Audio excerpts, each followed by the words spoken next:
Welcome to another DragonLance Saga gaming episode. Today is session 1 of our Advanced Dungeons & Dragons DL1 Dragons of Despair actual play. It is Misham Brook Green V. My name is Adam. I would like to take a quick moment and thank the DL Saga YouTube members and Patreon patrons and invite you to consider becoming a member at Patreon. You can even pick up Dragonlance Media or get $10 by signing up to startplaying.games using the affiliate links in the description below. Every one of these Dragonlance gaming episodes serves as a fundraiser for nonprofits supporting our active duty service members or veterans. All donations go to those organizations. If you care, if you're capable, thank you. And if not, enjoy the show.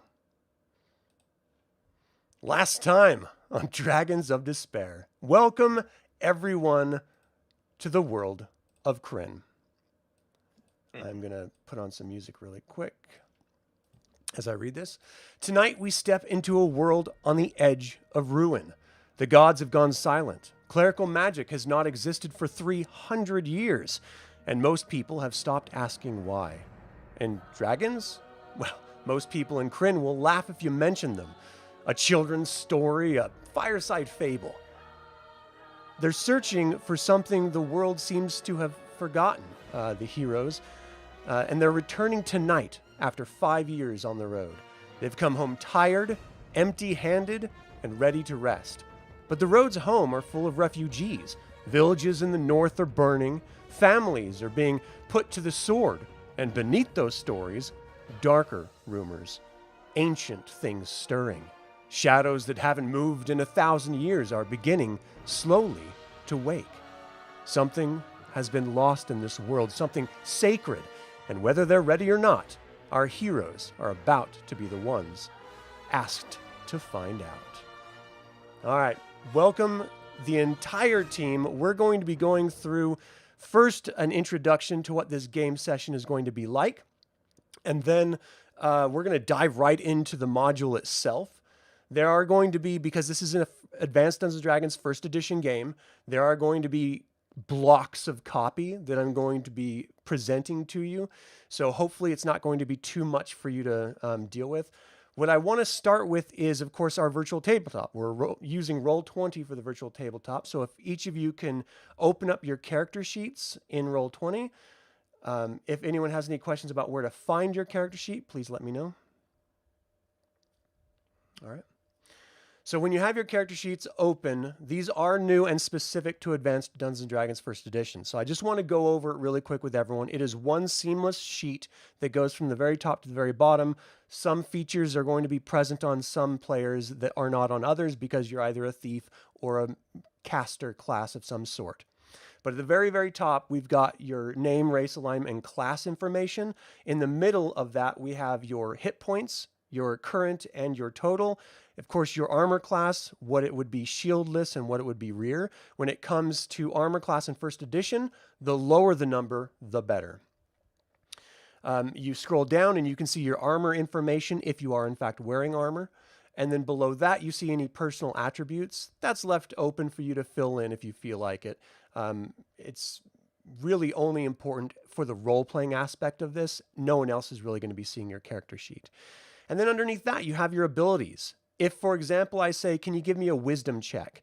Just go over to the wisdom, W-I-S. It's a little button. You can click on it. And if everyone just wants to click on one of your abilities right there, it'll show a roll in the actual chat log itself. So if you look at the very top of Roll20 on the right side, there's like two little bubbles overlapping. That's your chat log. That's where you're going to see all of the rolls as they have been successfully rolled. Right now I'm seeing Sturm, Tanis, and Raistlin's rolls, and Tasslehoff and Caramon's. So if I ever ask for a specific roll check, that's how you do it. You continue scrolling down, you can see speed and movement. In Advanced Dungeons & Dragons, encumbrance is based primarily on the armor type you're wearing. And then after that, it's based on how much equipment you're carrying in addition to that. So some of you are going to, just by default of the armor you're wearing, have a 9 speed and movement. Some of you are going to have a 12 because you're wearing lighter or no armor. And this is where I kind of want to talk about movement and distance really quick with Advanced Dungeons & Dragons, for those of you who may not know. Outdoors, indoors and outdoors, you times whatever the number is by 10. So it'd be 120 or 90 would be your default movement rate in one full turn. But Outdoors, that's in yards. Indoors, that's in feet. So there's not ever really going to be a point where you're going to be lost on the map trying to catch up to someone else, because anytime we're going to be in combat, you're going to be pretty close to where you can move wherever you need to move and do whatever it is you're trying to do. If you want to attack during one of your turns, you can move up to half your movement rate and then attack. So for example, if you have a 9 move, you can move 45 feet and then attack. Everyone here has 1 attack unless you're using a bow. If you happen to have a bow, you have 2 attacks per round. The way multiple attacks work in Advanced Dungeons & Dragons is at the very beginning of the round, you have your first attack. At the very end of the round, you have your second attack. That's just how it works. And the way initiative works is each group, so it's going to be you, the heroes, versus a group of enemies. Each of those 2 groups rolls a d6 dice. Whoever has the higher number has initiative for the round. If we're determining surprise, that will only happen on a 1 roll for you guys, and it'll usually happen on a 1 or a 2 for the bad guys. You can both be surprised at the same time, and that just means you lose a segment within the round or more. And we'll deal with that once we dive into it. I don't want to confuse you with all this vernacular if you're not familiar with it. So underneath your movement, you have your saves. And if I ask you to make a save versus paralyzation, then just look at that paralyzation, much like the roll that you did for your abilities. You can just go ahead and click one of the saving throw. If it's a breath weapon, for example, you have a macro pop up. Just click submit through the macro, and it should show up. Like right here, it says Flint Fireforge breath weapon failure, which not great. He just got burned up by something. That's how you do a saving throw check. So it's pretty simple. We see Tanis as successful in his. Underneath that, we have your attack information. Non-weapon proficiencies and initial number of weapons. There's only a certain amount of types of weapons that you can use as a character. You should only be using the weapons that are in your inventory because that's what you're proficient with. I haven't gone through and labeled everything out because in some cases, if you have, for example, Flint has 4 weapon proficiencies, but he's only using a hand axe and a dagger. That means he has 2 open weapon proficiencies to use. So if later on he finds a spear that he really wants to use, well, then he can just add spear as one of his weapon proficiencies, and now he can use it. I don't want to limit people right off of the gate when we're starting with pre-generated characters that you didn't choose to build. If you use a weapon that you're not proficient with, it depends on your class on how hard that is for you to do, but for most combat type characters, it's going to be a -2 on your attack roll. And now we should probably talk about attack matrices. Advanced Dungeons & Dragons uses matrices. Advanced Dungeons & Dragons 2nd Edition transformed that into THAC0. We are actually going to be using the matrices because we're also going to be using your weapon penalties and bonuses. So specific weapons are more or less effective against specific types of armor. So if you're trying to slash someone in plate, you're probably going to be less effective than if you're trying to stab them with plate going between the massive, blocks of iron or steel. Stuff like that, it really just depends on what weapon you're using, whether you're going to be more or less effective. But anyone, if you look at your weapon here, I have a hand axe +1, for example. Right on the left of the listing of the weapon name is a little polyhedron dice. You can click that. It'll have a macro option that pops up for attack and damage. Click through both of those, and then you'll see the result in the chat for your attack. I have set everything to auto roll damage, so we'll never have to have you roll damage separately. But if you go ahead, everyone try to roll, what you'll see is at the very, very top, you have your armor rating and the adjustment for that armor rating. And at the bottom, you have your armor class and then your 2-hit number. Initially, this is kind of confusing for you. You don't really need to pay much attention to it. It's mainly for me. But for example, if you're trying to hit a goblin that has, let's say, an 8 armor class, you would look at the 8, and for Raistlin, I'm looking at right now, it says a 13. So you would have to roll a 13 or higher to hit that 8 armor class. And then you look up at the weapon adjustment, and it says with an 8 armor class, you get a +1. And that's because armor types are the armor class by default. So a plate has a fixed armor rating, leather has a fixed armor rating. So you're actually, when you're attacking an armor class, you're attacking an armor type. And that's how they justify the weapon modifications. It can help you, it can hurt you, it just really depends. And you'll learn what armor types you're more or less effective against as you go through the play, and you'll adjust and change as necessary. So for Raistlin here, he had a 13. He needed to get, he needed a 13. He got an 11, but his staff gives him a +1. And so that means he got a 14 still underneath, a 12 still underneath the 13 that he needed, so he would have missed. If he was attacking an armor class of a 10, for example, he would have hit them. So you'll understand this once you start doing it through, after the first combat round, but I'm really the one that is going to be doing most of the math and paying attention. I am human. I do make mistakes, and I welcome you all. If I do make a mistake, please let me know, and we will adjudicate the correction. This is meant to be fun. It's not meant to be rules lawyering, though, so let's try to keep any mistakes quickly corrected. If you disagree with the ruling, let's try our best to roll through it. I try my best to be fair and just when it comes to rulings. If you want to do something that the rules do not apply or there's no ruling for, I encourage inventiveness and imagination. So if it sounds awesome, let's try it. And I'll give you some different rolls you might have to try to make in order to succeed at that. I'm sorry, go ahead. So is it going to be opposite of 2E where we actually want higher numbers now instead of lower?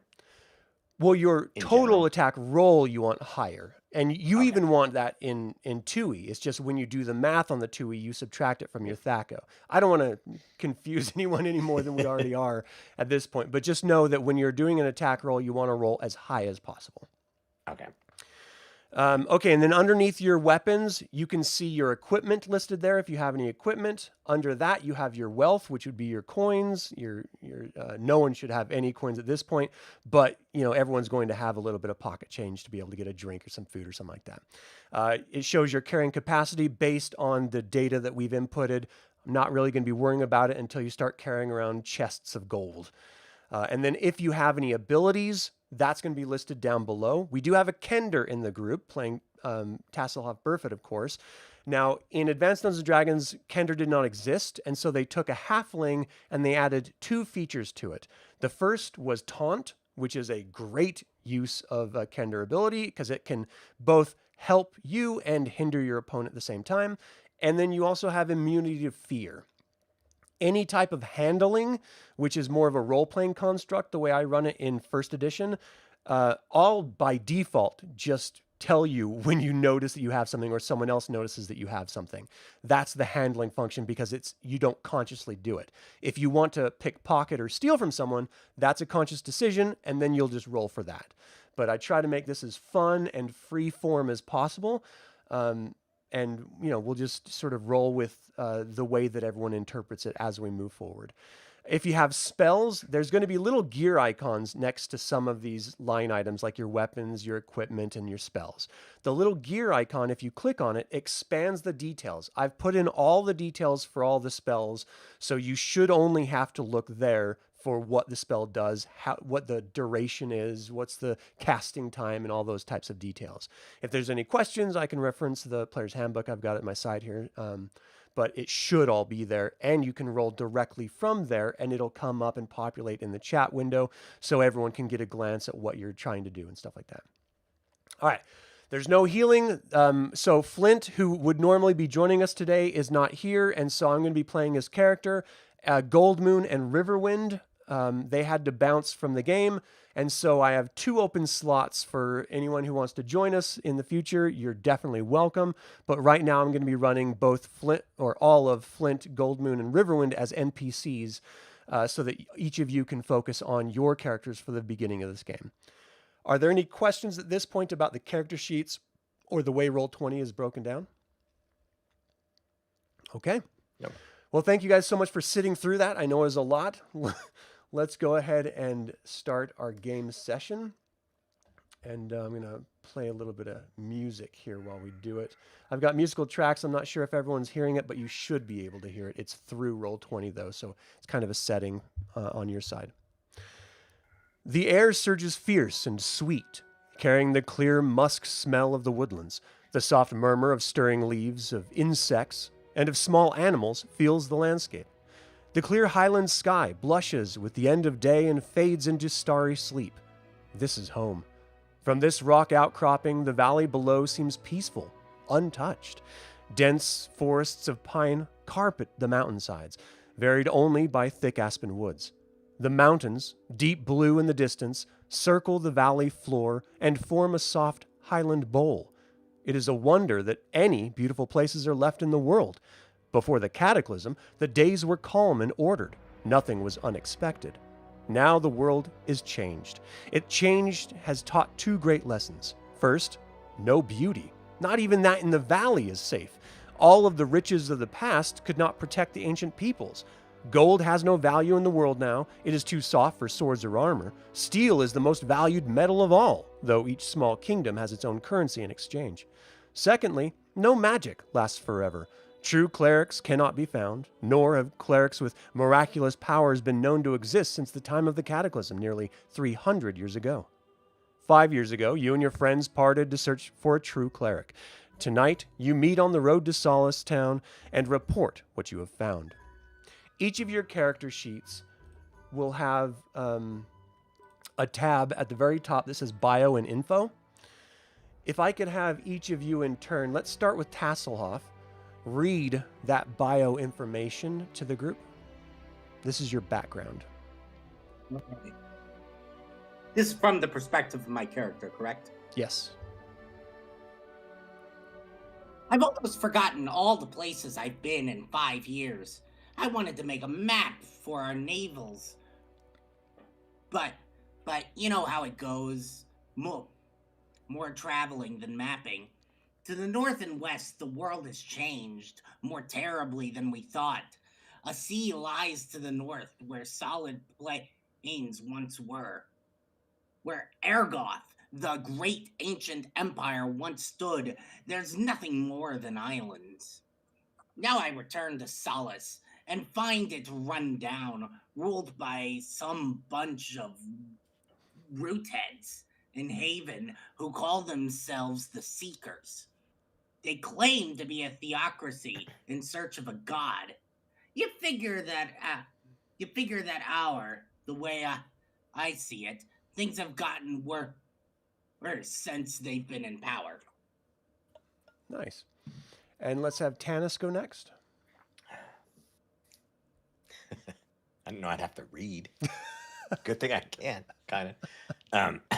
I've wandered through forests and wilderness for 5 years, through Qualinesti, through the Curlus Mountains, through the forest of Kithkanan, all the way to the sea. I found no trace of healers, nor even tales of them in my travels. Still, the gods of good must exist. Their signs are everywhere. The white stag led me on good paths. The wheeling bird foretold war, and the thunderclouds warned me of danger. These are the handiwork of the gods, but I found no cleric to the west. Nice. How about we go to Raistlin next?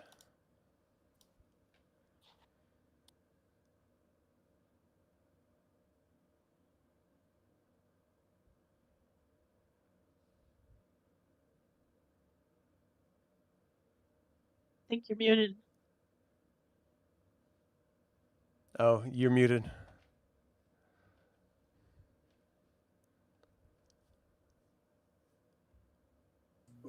There I am. At the Towers of High Sorcery, my brother Caramon and I passed great tests set by the spirits of long-dead sages and wizards. The tests wore heavily upon me. Now I see the world through these hourglass eyes, and much of my health has left me. Yet the magic within me now might give us greater aid. As we departed that place, I recalled the words of an ancient sage.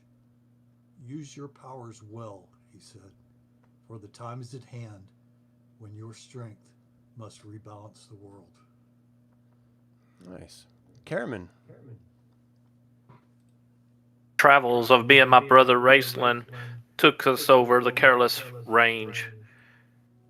Though we moved to the southwest, beyond the realm of the elves, we searched the fabled towers of high sorcery. Deep in the dark mist that always seemed to cover that land, we found those rowers that have long been hidden to men. They appeared out of the mist. Nice. Sturm. I saw the northern lands when I crossed the sea, escorting our friend Kitiara. Once past the seas we parted, she went east and I went west. I searched for a holy man, but I also sought my birthright. For you see, I only know that my mother fled the Northlands when I was young. She carried all my dead father had left her, his sword and his ring. From them I know he was once a knight of Solamnia. So I journeyed north to take my father's place in that good and just order. But the Solamnian knights have fallen into disfavor with the people there, and no trace of the order remains. Thus, my past remains a mystery. Nice. I'm getting a little bit of an echo from you, Raistlin. And this is Flint Fireforge's background. I've searched for unseen things these past 5 years, and to avenge the wrongs done to my people. I've little to show for either. Years ago, the kingdom of Thorbarden on the southern Calcus Mountains housed all the dwarves. We hill dwarves lived above ground and produced the food for the mountain dwarves in the kingdoms below. They gave us fine metal work in return. But when the cataclysm came and we rushed for the safety of the underground city of the mountain dwarves, they closed the gates, leaving us to the wrath of the gods. I searched for the great doors into the underground city, but the mountains had changed. Gully dwarves caught me, but I escaped, slaying many of the sorry creatures. Curses on the mountain dwarves and their cousins in the gully. So, none of you have found any sign of true clerics through all of your travels. The bushes to your left rustle suddenly. Dark shapes scurry from the woods on both sides of the road. Their yellow-green skin pales against the heavy black armor. Their twisted faces glare from the evening darkness. They crouch in a large circle around you, well beyond sword range. A stout pony struggles up onto the road, sagging beneath a flabby figure much the same, although larger than those who surround you. The pony rider suddenly turns his head toward you and yells, "Onyx demands the blue crystal staff! Forfeit the staff now or die!" Roughly turning his sway-backed pony, he shouts, "Destroy them and bring the staff to me!" Then gallops off into the woods. All right, we have our first encounter. You are all, let me move you to that actual screen here. You should see your character tokens. Before we do anything else, let me pod down that music because that's pretty loud. Before we do anything else, hover over your tokens. You should be able to see the names pop up when you hover over them. If you select your character token, you'll see 3 bubbles on top of it. The red one is connected to your armor class. The green one is connected to your hit points. The blue one is connected to your weapon speed. Weapon speed is only going to come into play when we have ties for initiative. So if you take 2 damage, for example, you would select the the green circle, which is your hit points. You just type in -2 and hit enter, and it'll do all the math for you and adjust your hit points accordingly. Or you could also use your character sheet, whatever you're comfortable with. Just make sure you're doing your current hit points and not your total hit points when you're adjusting them if you use your character sheet. So who wants to be the group roller for initiative? I can do that. All right, Sturm, you are up. Can you give me a D6 roll? We're looking for as high as possible. All right, we're tied.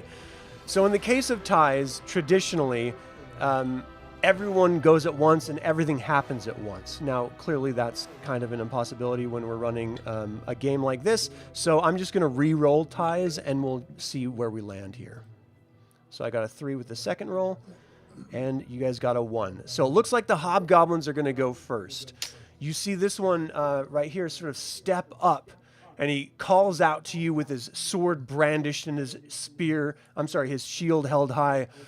"Lay down your weapons and give me that staff over there," pointing toward Raistlin. The other hobgoblins unsheath their weapons and step a little bit closer, but no one attacks this round. They're waiting to see if you're going to willingly part with that wondrous staff of yours. So they all move in. That's their turn. So then when it comes, traditionally with Advanced Dungeons & Dragons, you have to declare what you're going to do. And that could mean that if, for example, both Sturm and Caramon are going to attack the same hobgoblin, and Caramon goes first and kills the hobgoblin, then Sturm loses his turn because he was going to kill the hobgoblin that is now dead. I don't like people losing turns just because of the outcome. And so what I like to do is give people a little bit of freedom when it comes to Advanced Dungeons & Dragons. So you don't have to declare you're going to be doing anything. However, if you're a caster, you may not be able to get your spell off, depending on the casting time of the spell, on your turn. It may take place at the end of the round or later, of course, depending on the casting time. So keep that in mind. But when it comes to individual heroes, I want to try to keep it so your weapon speed dictates initiative order. So in this particular case, I'm just going to add each of you. Add turn. And then it looks, I don't know why that guy is showing up. Is Sunstar in here? That was weird. All right, so Tanis, it looks like your weapon speed is 4. Tasslehoff, your weapon speed is 2. Caramon, your weapon speed is 5. Sturm, your weapon speed is 10. You got a massive sword. Raistlin, your weapon speed is 4. And Flint's weapon speed is 4 as well. So I'm just going to filter this. And the shortest weapon speed will always go first because, of course, they're the fastest. So, Tasslehoff, you're up. You see these hobgoblins moving in menacingly. It is nighttime. Pretty dark out there. What do you do? Let me think. I moved my speed. Oh, shoot, I'm trying to find my speed again. Yours should be 12. There it is. Yeah, so that's 12 feet. No, that's 120 feet. So if you want to do an attack, you could go 60 feet and still attack. All right. I think I want to get my backstab off. I got to be hidden, right? Yeah, so they cannot be aware of you if it comes to a backstab. And in this particular case, they know you exist here, so you wouldn't be able to backstab any of them. All right. Then in that case, instead of attacking, I just want to run behind these guys into like this bush and hide and be like, "Oh no, I'm out of here. It's too hot for me." Okay, so you could easily run around without getting within attack range of anyone. We should probably talk about some advanced tactics here. You do have the opportunity of having what's now referred to as opportunity attacks in this game. However, it's all defined around the idea of leaving combat, not maneuvering to different positions within combat. So the way I interpret that is, if you're going to run away from the combat altogether and not fight anymore, and you pass by an enemy, they'll naturally get to attack you. But because you're not leaving combat, you're just trying to hide so that you can sort of have a better advantage later on, then you're not going to provoke any opportunity attacks from them. So you run around, and you can do this a number of different ways in here with your sheer movement. Each of these squares are representing 5 feet. And you just sort of jump into the bushes. Go ahead and roll hide. It should be on your character sheet. Yes, that is more towards the bottom. Raistlin, is there any way I could have you mute your mic while you're not when it's not your turn? I'm just getting some feedback. I'm so well hidden. I'm the most well hidden freaking Kender there's ever been. Yeah. So really, when it comes to thief skills in Advanced Dungeons & Dragons, it's supposed to be the DM that rolls it, so the player has no idea whether they're successful or not, whether it's picking locks, checking for traps, or hiding. I think we can all just role play, so I'm not going to go to that level. In this particular case, you rolled an 89. You needed to get under a 40. With percentile dices, you always want to get under whatever the number it shows that you have of ability. So in this particular case, you just run back behind and you jump behind the bush, and the bush is just maybe half of your height. And you're, it's sort of child-size humanoid figure. And you think you're doing a great job of hiding, but it's just not really selling it. Anything else? You're never gonna see me coming. Yep, nope. That's what I can do on my turn. All right. I'm like, Taz, what are you doing? Flint shakes his head. What a doorknob. You're not getting his stuff, young one. I'm going to take you down if you try it. So he steps up and he brings his hand axe out and he's just standing there waiting to see if this hobgoblin's going to, in fact, try to take the spear away. He's just looking at numbers at this point and he's a little bit concerned because you guys are outnumbered. Raistlin, you're up. What are you going to do? Well, since I've got some pretty stout fighters in front of me and I'm a squishy, poor health wizard, I'm going to take a couple of steps back and ready the staff in case one of these things comes at me. Okay. So declarative as in if something comes within 5 feet of you, you're going to then attack, right? Yes. Awesome. Tanis, you're up. All right. I'm irritated my little buddy ran away. We're gonna go. I had 2 attacks for the bow, right? Yes.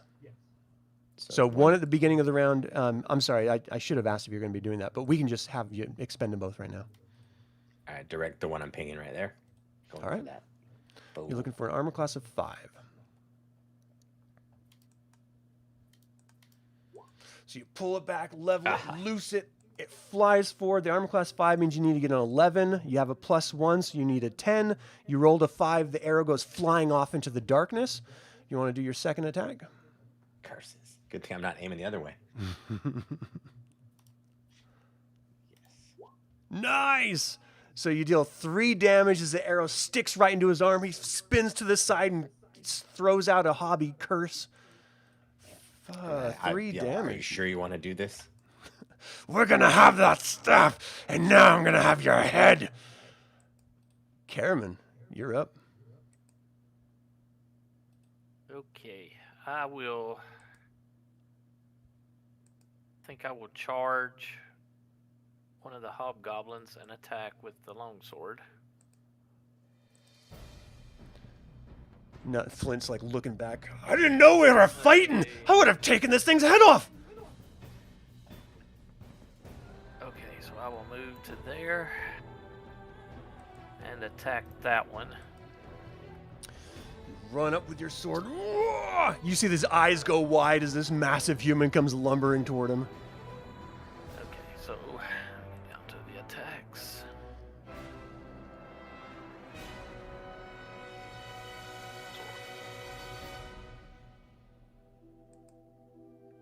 Did that come through? All right, there it goes. There it is. A 13 hit. So again, you're looking for a 5 armor class. In your particular case, you need to get an 11. You got a 13, so you cut right into this poor guy for 8 damage. You completely cut him down. Just open his chest up. He drops down and just half spinning, flies down to the ground, giving out a last little guttural. And the other 2 are like next to him, sort of look down and look back up you, and you see him like slowly start hedging backwards. Like, oh no. Anything else for you?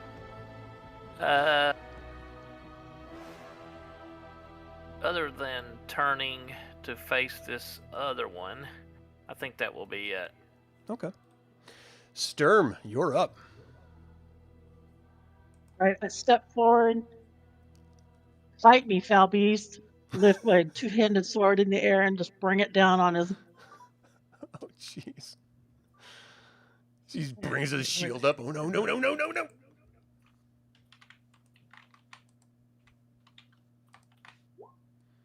You also need a 5. Your 2-handed sword gives you a +2. An 11, I mean, so you need an 8. You got a natural 20 to hit. Or is that a natural 20? It's not green. No, it was a modified number, so it's a dirty 20. You end up doing 12 damage.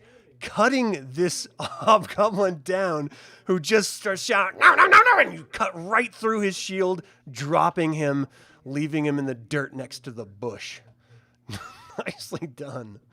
Anything else for Sturm? Nope, that's it. All right, it's their turn. You see the hobgoblins sort of... actually, no, they went first, so it's initiative again. I'm sorry. So every round we roll initiative again, and this just tells you how the battle is pitching and who ends up having, advantage. Let's do another D6 roll. Oof. All right, they're going to be coming up. So the hobgoblin calls out, "Let's focus on the big fighters! Get this human, come on!" So he charges forward towards Caramon and attacks. Caramon's armor class is 6, so he needs to get a 12. He got a 12. He cuts in the... Oh my gosh, that's max damage. 8 damage to Caramon. So again, you can select your token, select your green circle, and just type in -8, and it'll do all the math for you if you're unfamiliar. And then the next hobgoblin is coming up to you as well, and he is going to do his best to attack. He's got a dagger sticking... I'm not a dagger, but an arrow sticking out of his arm. He attacks with a 12. A 12, your armor class was 6. A 12 hits. That's exactly what he needed. You take 2 additional damage. Sturm, you've got this hobgoblin running up toward you, shouting out curses. He swings his long sword at you. Sturm's armor class is 5. He needs a 13, and he got a 10, so you parry his weapon off. Let's see. The hobgoblin in front of Flint Fireforge is going to attack. Flint's armor class is 6. He needs a 12. He gets an 8. Flint grabs the weapon with his axe and just sort of parries it off. And gives a quick sort of laugh. "You're all going to die today unless you walk away. This is your last chance." Another hobgoblin moves up to Flint and attacks. Gets a 7. Flint ducks out of the way and just swings right next to him. This hobgoblin's going to move all the way around to double up on Sturm and attack Sturm with his buddy. Again, Sturm, they needed a 12 to hit you. You move to the side and bring the hilt of your hand-and-a-half sword, two-handed sword up, and it parries off the attack. Okay, Tanis, this one's moving straight up toward you. He's going to cut you down. "Your bow doesn't do you any good next to me." Your armor class is 4. He needs a 14. You just use your bow to sort of smack him on the side, and it makes his sword swing go wild. The second one flies right next to, between Raistlin and Tanis, and attacks Tanis. They figure they can beat Raistlin whenever they need to. He's just got a staff. Tanis, your armor class is 4 again, so he tries to swing. You duck out of the way lithely, and that's their turn. So now we've got Tasslehoff. You're up. What are you going to do? All right. I can only mock one person at a time, right? Right. Yeah. All right. If there was only one I might defend Tanis if there was only one of them meleeing him. But I think instead I'm gonna jump out of this bush, maneuver around like this, and be like, "Ah, I was here the whole time. You didn't catch me. I was so sneaky." And I'm gonna come up. I'm seeing this guy here attacking my good friend Tanis. Yeah. My favorite half elf. I'm gonna freaking this weapon is called Hoopak? Willikers. Yeah, my Hoopak.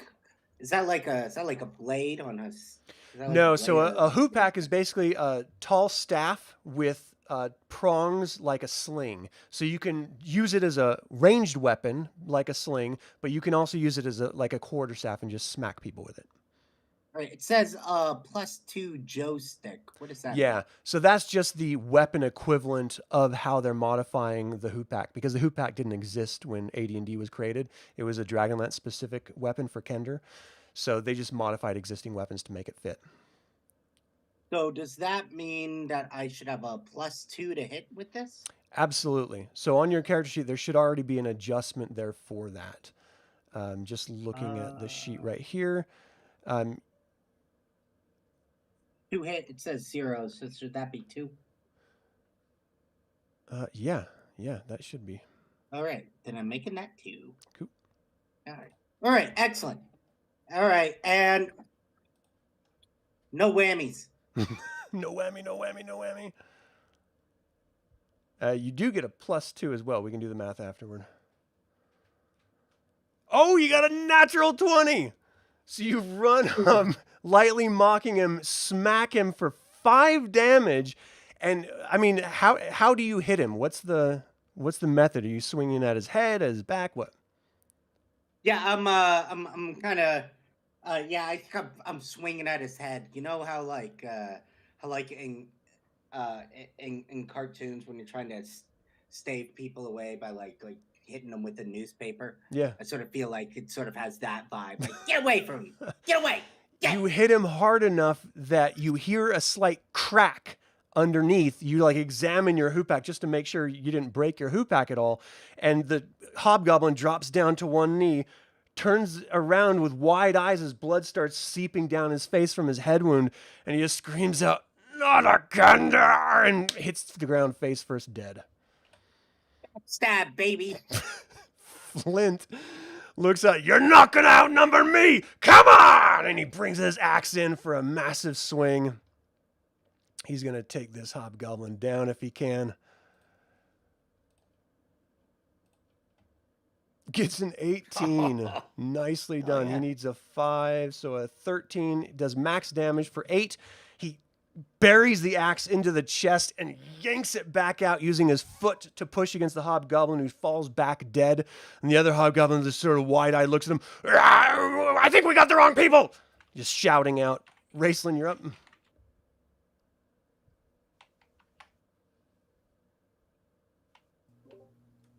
Outside the character, I'm still trying to lighten up my screen.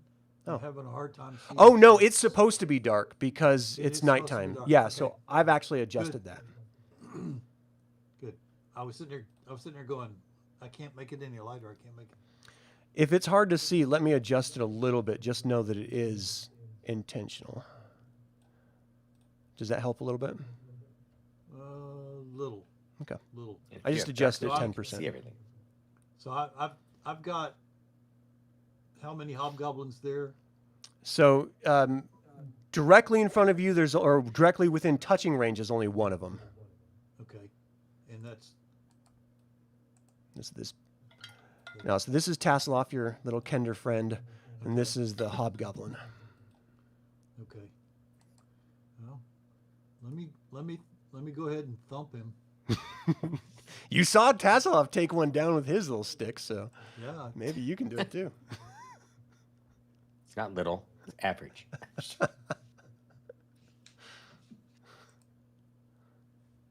More people complain about their sticks being too big. Well, I'm not gonna.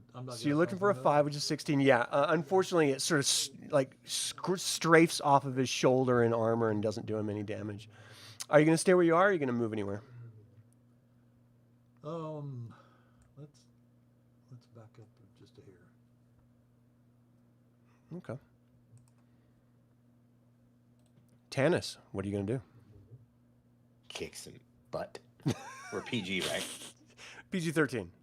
Okay, just making sure. I forgot what channel we're on. Yeah, I kind of just no straight F-bombs.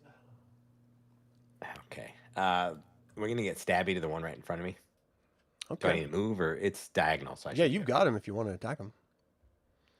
Now you can use, if you have 2 weapons, one has to be a regular weapon, the other one has to be a light weapon, like a small weapon. So like a long sword and a dagger, or a short sword and a dagger, for example. You can attack twice in one round, but it's -2 on the first attack, -4 on the second attack if you do that. Otherwise, you could just attack once. think I'll just attack this time. I don't think I need to use my dagger yet. And I All said that, and I'm going to miss, so we'll see. You got this. Think positive, Tanis. Did it not show up? You might have. Oh, there There it is. it goes. Delay. So you're looking for an 11. You got a 9. He deflects it with his longsword, and he sort of laughs. Ha! He said you're a half elf.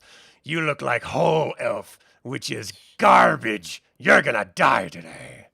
I look at him and just stroke my red beard. Okay, Caramon, you're up. Okay, I will be attacking again with the one right straight in front of me. Okay. With the longsword. Whoa, 18 to hit. Yeah, you slash him 7 damage. That's 1 more than he had in his hit points left. So as you cut him down, he like grabs a hold of you as he's like dropping. He doesn't have the strength to hold himself up. He's like, I was gonna let you live.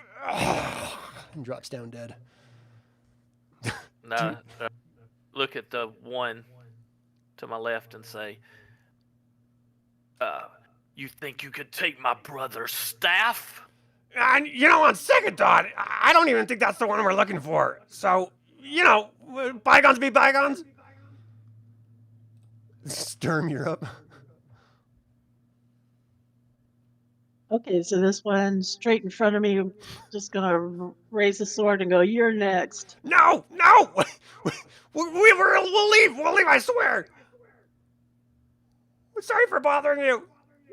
No! You cut him down, 12 damage. Man, just drop him as he's screaming out. Blood paints the dark grass on the ground. Do you want to move at all, or are you good where you are? I was gonna turn and face this guy. Okay. I think I had initiative, so let's do a D6 again.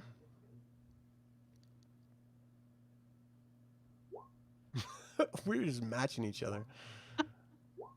All right, you guys have initiative. Tasslehoff, what are you going to do?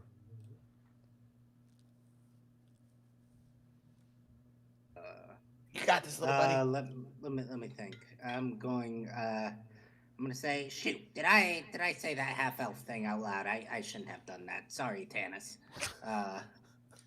I know you try to hide your identity for good reason, and that was very inconsiderate of me. I'm gonna attack this guy. You outed him. No, Yeah, that was kind of a dick move on my part. It was like, It's okay, little buddy. Oh my gosh! Damn. Jeez. Taz kicking more butt than me. You smack him in the back of the head. He lunges towards Tanis, who just reflexively throws the hobgoblin to the ground, and the hobgoblin is dead. 7 damage. Yeah. Jeez. Flint looks at this one. He's like, if you run, I won't run after you. And he's like, I promise. I'll run. We're sorry. Raistlin, you're up. I think at this point I'll tell my brother well struck, and I'll just kind of stand my ground. Okay.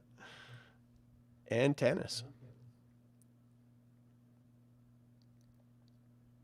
Still got more murders to do.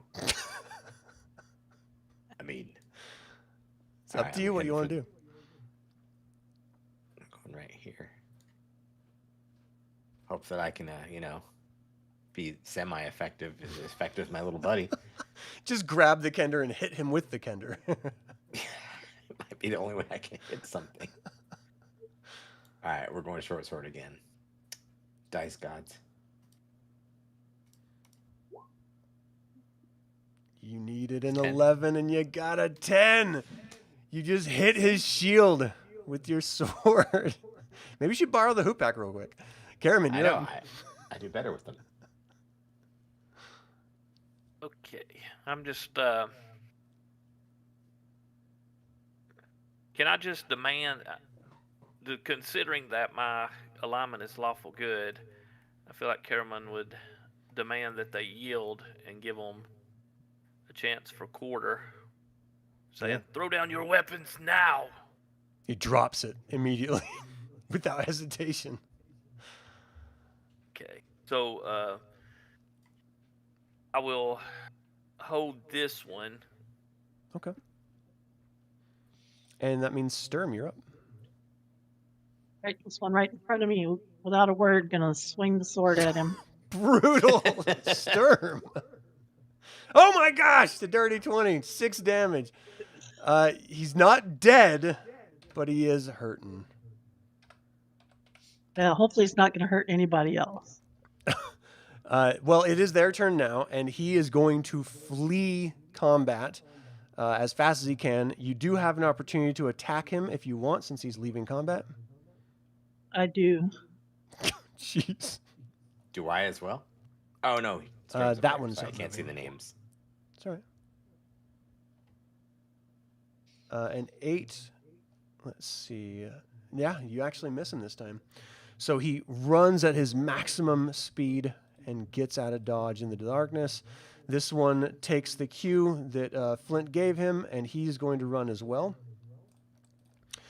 The hobgoblin that you have, Caramon, we're not in initiative order anymore. We are out of combat. He just sort of looks at you. He's like, I just want to go if I can. I look to my comrades and say, "It is up to you, my friends. What do you wish to do with this one?" Just find out what he knows.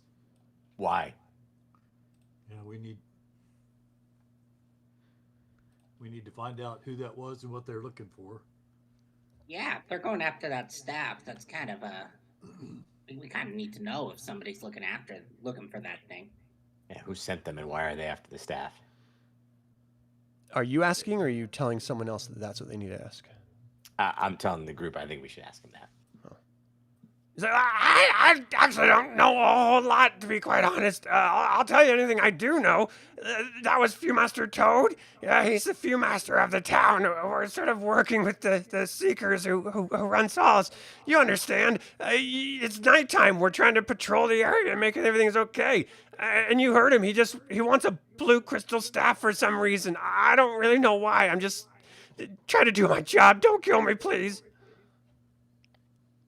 Caramon looks at him and points to Raistlin's staff and says, "Does that look like a blue crystal staff to you?"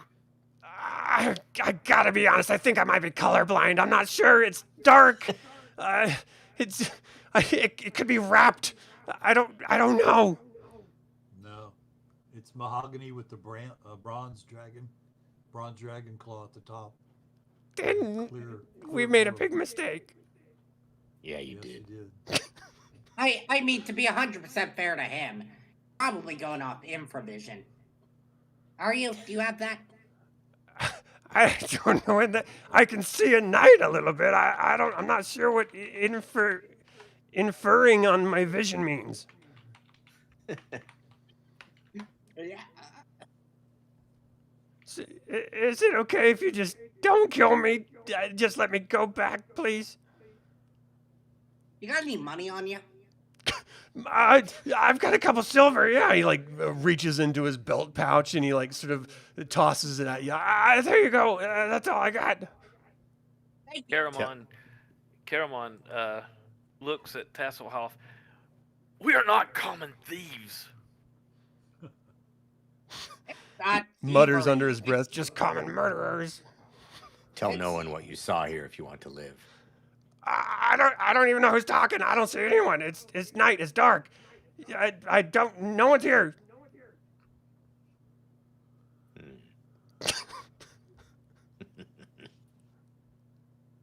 Can I please leave? I'm not sure if we want to let him live. What? Sure you do. He gave me I don't know. He gave me the silver. I'm good with letting him live. Yeah, but he might go off and kill somebody else. What? I don't kill people. I was just trying to grab a staff. That's it. Brother, I understand what you're trying to do. If we let him go, he has to promise that he won't go back to the people that sent him. That's my job. Oops. Did you just point blank shoot him? I might have. With a natural 20? Yeah, but it didn't do any damage. It did. Well, you doubled natural 20s. You double damage, so it's 4. He only has 3 hit points. So where his eye was, there is now a hole that goes through his entire head, and he just collapses. Oops. Brutal. Brutal. Caramon looks at Tanis. You didn't have to kill him like that. That's cold-blooded murder. I didn't want to, but I think he would speak, and we would be followed. They did attack us first. He was disarmed. Well, next time I'll try not to do that. Chaos, death, war. I'm neutral. That's all I see.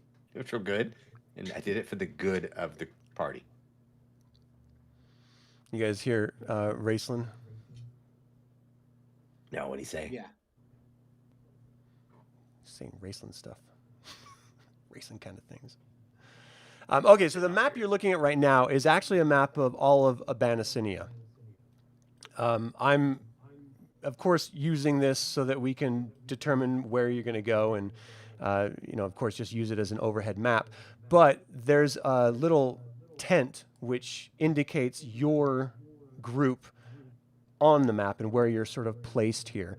And so as we move about throughout the game, I'll be moving this little tent on this map to indicate where you're traveling to and from. Each one of these hexes is 1 mile. Basically, your movement indicates how many miles you can travel in a day. And you, if you're going to stay together as a party, can only go as fast as the slowest person. So you can move 9 miles a day, which is basically 9 hexes. And of course, if you go into mountains or forests or lakes or rivers, it's going to be much slower, unless there's a current carrying you, in which case it would be faster. But right now, you're sort of standing right outside of Solace. These hobgoblins have either run or been defeated. A warm autumn breeze rustles the great Valenwood trees of Solace. The great road that wanders through the trees blazes the bright colors of autumn. The richly stained buildings of Solace rest cradled overhead in the boughs of the trees. So you see the home that you're returning to after 5 years of searching. What do you do?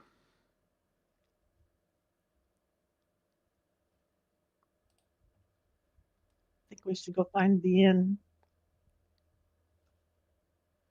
Get us some good Yes. food and rest. Right.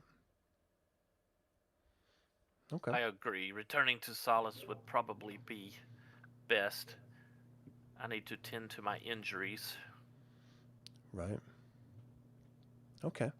So as you enter Solace and you start heading into this massive canopy of Valenwood trees, it is nighttime, but you're sort of seeing fireflies in the upper canopy. You're seeing lanterns because Solace is all built up in the trees, and the entire city is up there except for the forge. And you're seeing people moving about. Lovers are hiding in the shadows, stealing a kiss before they go home for the night. Friends are clapping each other on the back, saying goodnight. But the Inn of the Last Home, as you all remember, is still open and welcoming any stray travelers. The Inn of the Last Home itself rests cradled high in the boughs of Valenwood tree, as do all the buildings here, for Solace is a treetop town. Warm laughter tumbles from the inn. The worn steps wind around the heavy trunk up to the familiar carved door. The Inn of the Last Home never changes. The polished wooden bar weaves around several living branches. An old man weaves stories in the corner and delights the crowd gathered about him. The delicate windows of stained glass behind the bar are being polished by Odic Sandath, the barkeep. He turns and waves, smiling at you, and motions the barmaid in your direction. The low murmur of voices fills the inn. The bartender turns thoughtfully to polish the glasses. At the far table, near the storyteller, a man and a woman sit together and speak quietly. Another man stands beside the now silent storyteller, while the small boy stares thoughtfully into the fire. The barmaid steps toward you, smiles, and shows you to a table. Something about her seems familiar. The hair? The intelligent glint of her eyes. Could this be Tika, the little girl who swept the tavern floors a short 5 years ago? The inn never changes, but surely its people do. Where are you strangers coming from?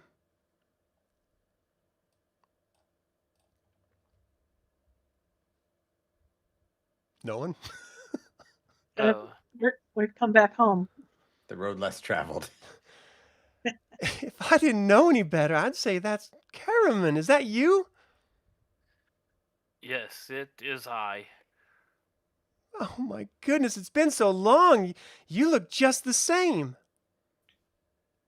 The same? Well, I've been gone for 5 years. My brother and I have been over the Corrales Range and just now returning. Well, I'm glad you returned in one piece. All the rumors are true. It's been getting pretty dangerous to travel overland.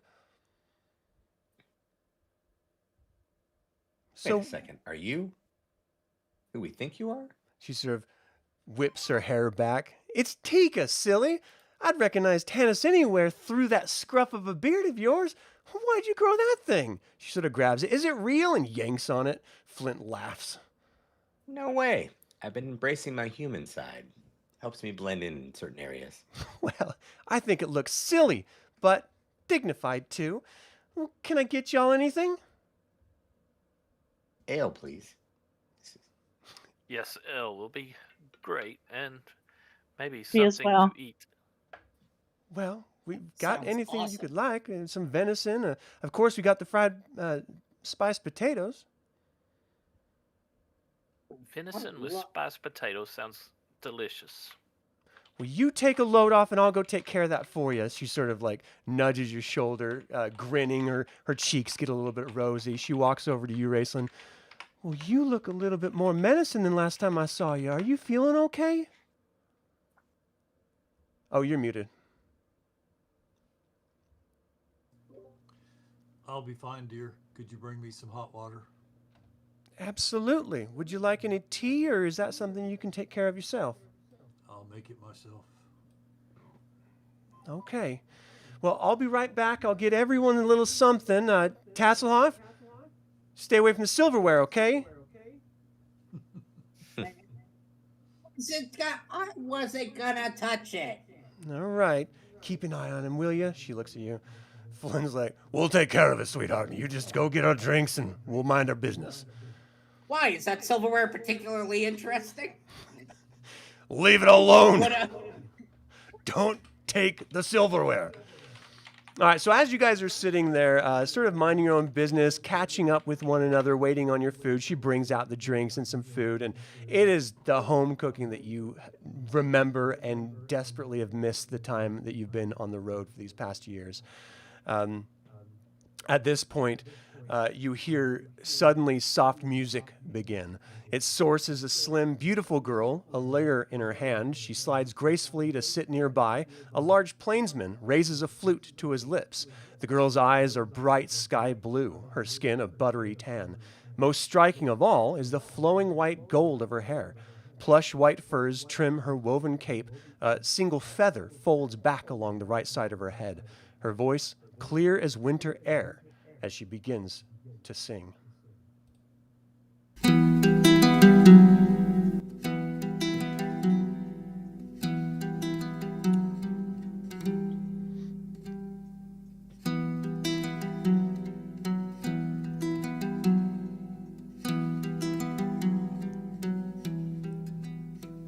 The grasslands are endless and summer sings on, and Goldmoon the princess loves a poor man's son.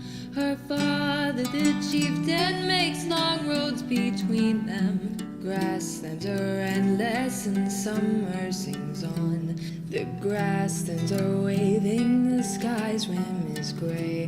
The chieftain sends Riverwind east and away to search for strong magic and lip of the morning. The grasslands are waving and sky's rim is gray. Oh, Riverwind, where have you gone? Oh, Riverwind, autumn comes on.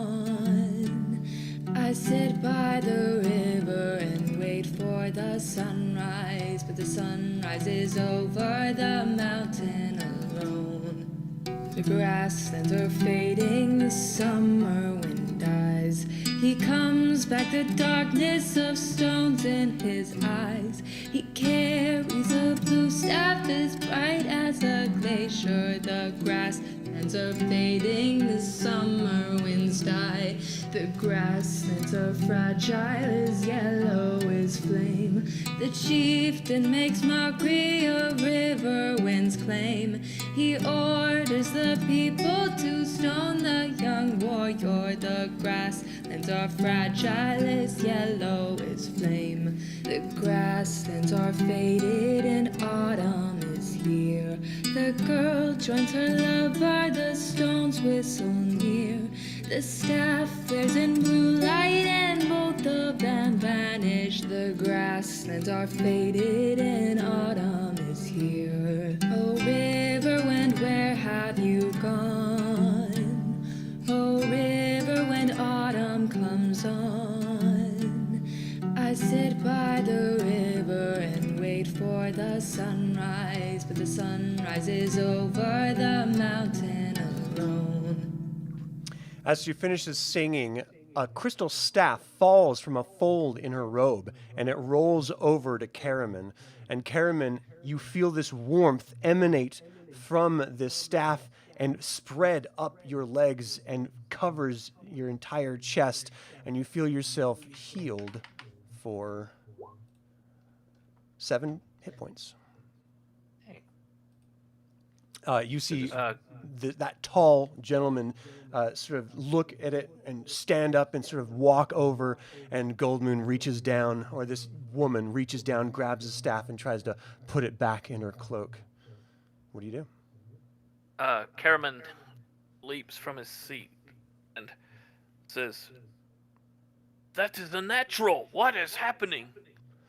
Oh, please, I'm not sure what happened, but I need you to please try to keep it down. And the gentleman behind this young woman, very stern face, very tall, a little bit, I think a couple inches taller than you, in fact, just sort of glares at you. "Do not speak to Chieftain's daughter." I'm sorry. I did not expect for something like that to happen, and we were accosted on the road as we traveled in by someone looking for a blue crystal staff such as this. Obviously, it holds great magic or something, and he says it in a whisper. He looks over at her, and she sort of looks up at him and looks at you. "I am sorry. I didn't mean to offend you or cause any problems with your traveling. We have been chased away from our home. I hope you understand. We meant no problem, no ill will." Yes, well, it seems we were attacked on the road, and I just kind of want you to know that there are people out there looking for this staff, and you may be in grave danger. Oh, I was afraid something like this would happen. "Do not fret over it, Chieftain's daughter. We will make our way. Everything will be fine." You know, this old man in the corner, he has this wide-brimmed hat, these sort of mousy-colored robes, sort of leans back. "Well, I would say that's a pretty fascinating staff you've got there. You mind telling us where you discovered it, perhaps?" She sort of looks back at him and looks back at all of you. Clearly, she can see that you guys were together at one point, as you know, just by the way that you all came in and sort of interacted with the barmaid. And she sort of calls out, "I am a princess of the Quayshu tribe. Riverwind is my guardian and my betrothed. We seek to discover nature and the nature of the staff and how to use it. Some months ago, Riverwind went to my father and asked for my hand. Father had another marriage in mind for me and demanded that Riverwind prove his worthiness by bringing back the magic of this forsaken lands. For months, I had no word," and she gazes up at him, "no sign of him.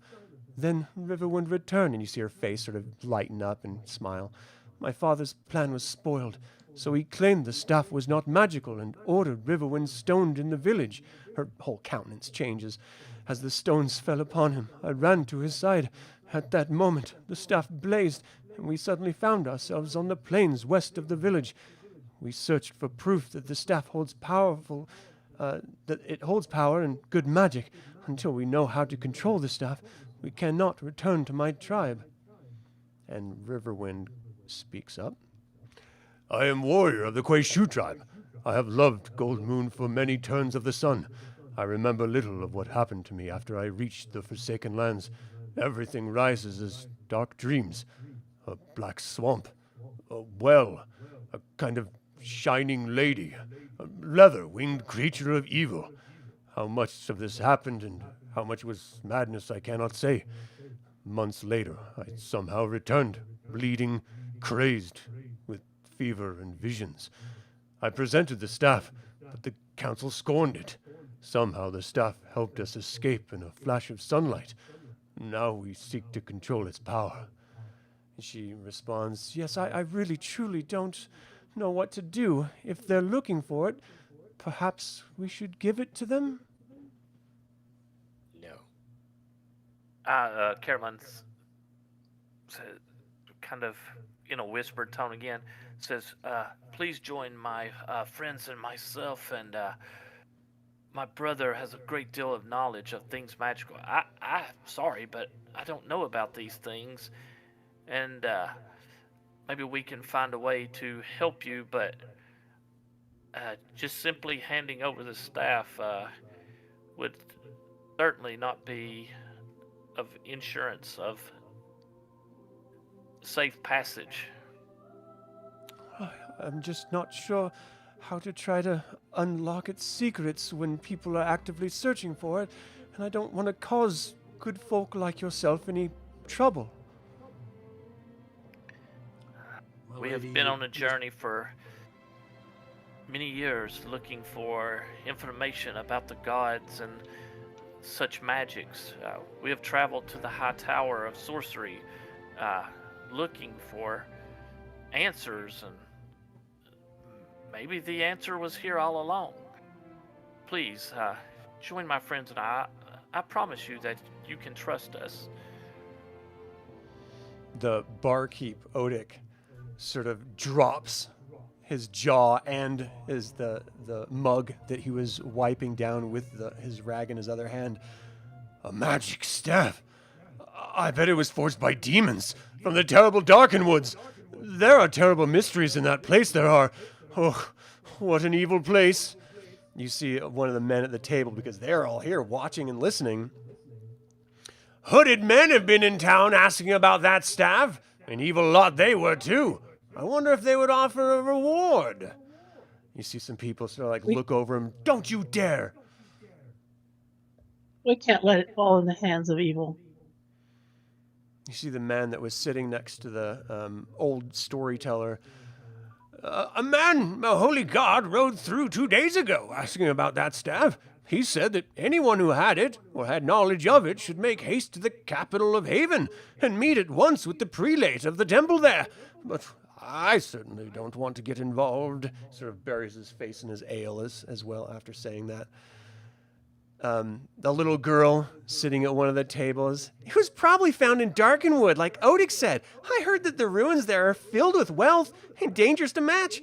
No one would enter that place as ever returned to tell the tale. It must be from there if no one knows about it. The little boy next to her. I saw the white stag up near Prayer's Eye Peak just a few days ago. That's right near there. If only I could have caught him, though. He walks the path of the white stag. He's blessed if he does. I hear tell anyway.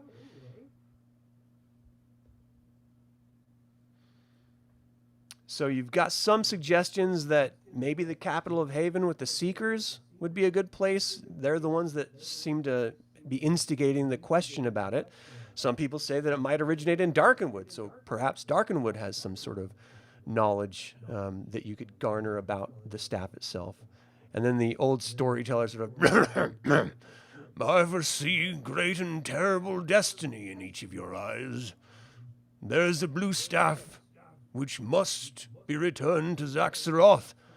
There in but a few days hence you shall face your greatest peril and contest for the greatest gift given to man.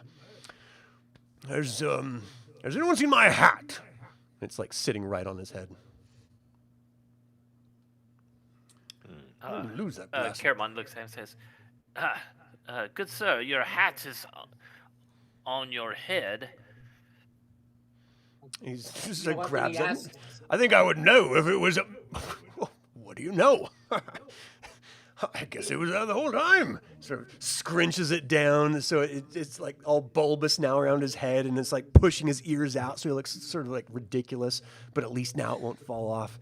He's like, well, I suppose it's time for me to go to bed. You know, early to bed, early to rise. Makes a man healthy and awake in the morning. Anyway, good night, everyone. He sort of gets up and wanders off to one of the guest rooms. So Tika sort of walks up. Do you think you should take the staff to Haven then? Questioning What the was elder. it the old man said about taking the blue staff? Where did he say to take Tasslehoff. it to? To Zaxxera? Excellent. Goldmoon sort of Yes, shakes her head. I believe that's beyond the Forbidden Mountains. We're not supposed to go that way. Only evil looks over there. So, while that's happening, I'm gonna grab her arm and say, what of Kitiara? Have you heard anything? It's been 5 years. Who are you asking? I'm asking Tika. Oh, she looks over. She's like, you want to know about Kitiara, huh? I haven't heard anything about her. I'm not sure. You She's supposed sweet to be on here. her. No. Guess time doesn't cure all lovesick hearts, does it? I was just curious. I was asking for a friend. Yeah. We were supposed to meet here after 5 years. I don't see her. I'm not sure, but if I see her, I'll tell her that you've been pining after her, like a lovesick dog. Whoa, don't say that. Just say I asked. Keep it cool. Keep it cool. Okay. All right. So the inn is sort of dying down. Yeah. I mean, Odix just sort of walks over. Is there anything else I can get any of you? I'm good. No. What do you think you'll end up doing? This seems to be kind of dangerous.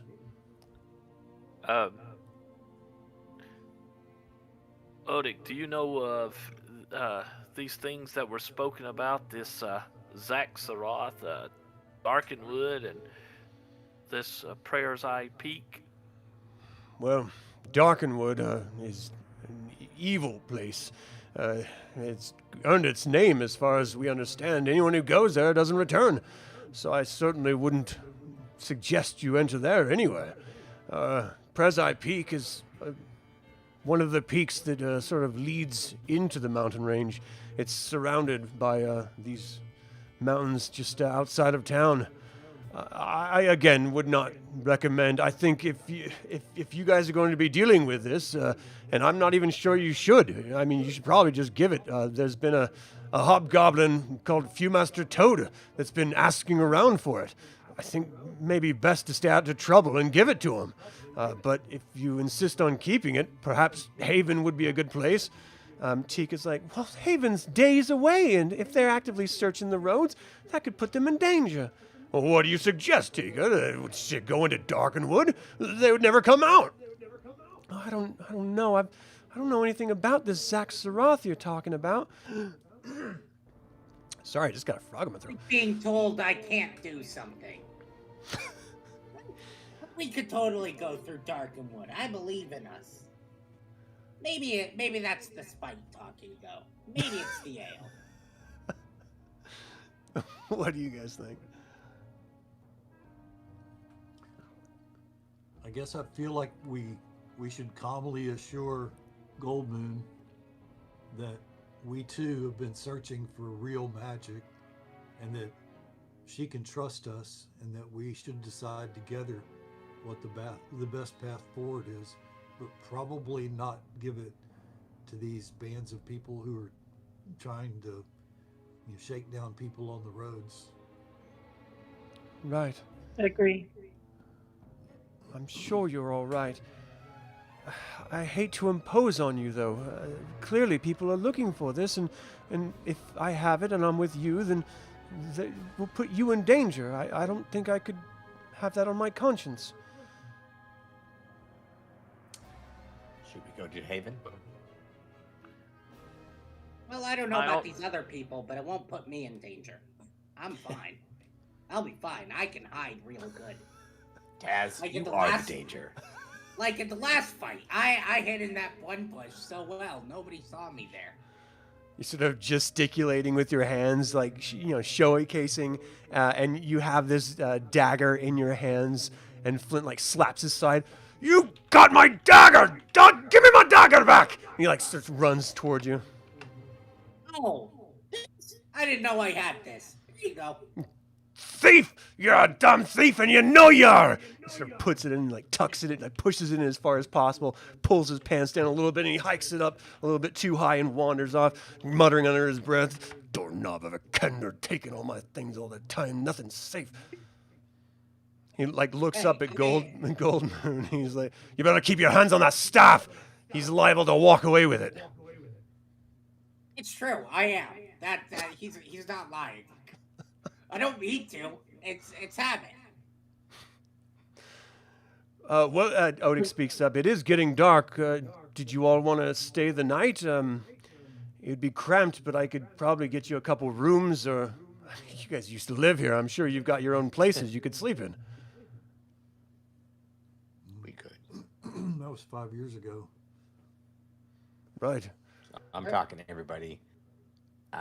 I'm letting them know I'd like to go to Haven, but to get to Haven, we have to go through the Darkened Wood, so I think we should head that way. After we rest, of course. Yes, of course. But So the just so you road know, is already. I'm sorry, Cameron. Sorry. Our options, our options are Haven on the other Darkened side Wood, of Darkened Wood, Zaxxaroth. or And Zaxxaroth. Zaxxaroth. Yeah, I mean, I'm sure there's other places you could search, but those are the ones that were brought up in the inn. And to get to Haven, I believe you have to go through the Darkened Wood, so I think So you actually don't. You could skate around the mountain range. It would take a couple days, but you could go the long way around the mountain range, around Darkenwood, in order to get there. There's a main road, so it's probably the safest route. But then, if those hobgoblins are searching on the roads, if you wanted to stay off the roads, then maybe you go around, or go through the mountains through Darkenwood if you're brave enough. That it does have a reputation. So do I. Sturm will put his hand on his sword and tell Goldmoon, "Whatever path you choose, my lady, we'll make sure it's safe for you." You're a grunt out of Riverwind. "I'll protect her. Don't worry, chieftain's daughter. We can travel with them, I think, for at least a while. We should be safe." She's like, "But I don't know where to take the staff. What would be the best?" Now, I'm playing her as an NPC, so I don't want to make any decisions, so it has to be you guys making the decision. Yeah. Now what was in Haven? Was it the Seekers? Tell me. Yeah, so the High Seekers is this new religious movement that it's been around long enough that you guys even knew about it when you were here before. They just didn't have a presence in Solace. But basically, it's a religious order saying that you can forget the old gods. These new gods, the ones that they sort of manufactured, are the ones that will provide you with safety and security. Well, the request for the search of this staff seems to have come out of Haven from the High Seeker. Though where's, why's, and what for's are unknown.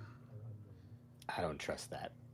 If we take Darkenwood. this to Zaxxaroth, we'll take the staff even further away from Haven, and maybe that would be preferable.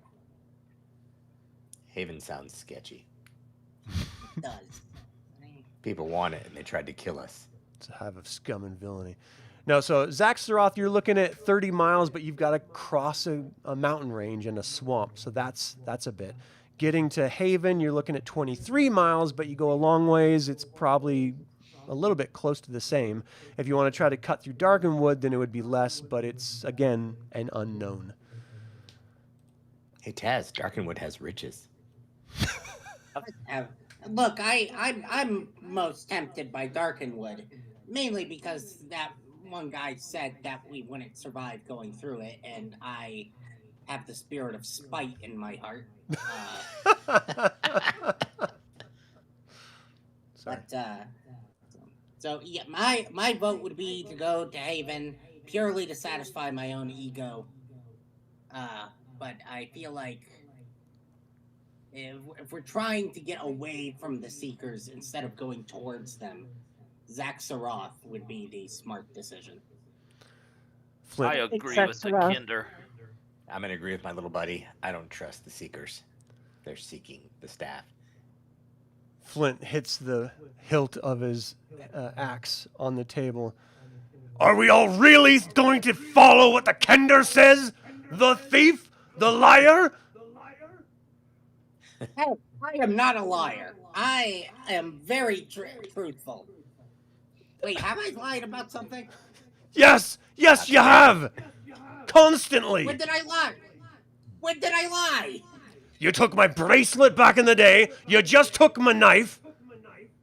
That's thievery, that's handling, first of all. But that is not lying. It's like, we're all doomed if we're following a Kender. Then we'll be doomed together. Smacks his forehead. Ugh. I can't let you all go off and die alone. Only I'm gonna keep you alive when this Kender walks you off a cliff. Oh, you know you want to come. So, do you guys want to spend the night first? Do you want to go right now? What's the plan? I think we should stay the night. Okay. Agreed. Well, with dinner and sleep, you guys aren't going to be healing at all if you took any damage. In AD&D, it takes a full day of not doing anything, a full 24 hours to get 1 hit point back.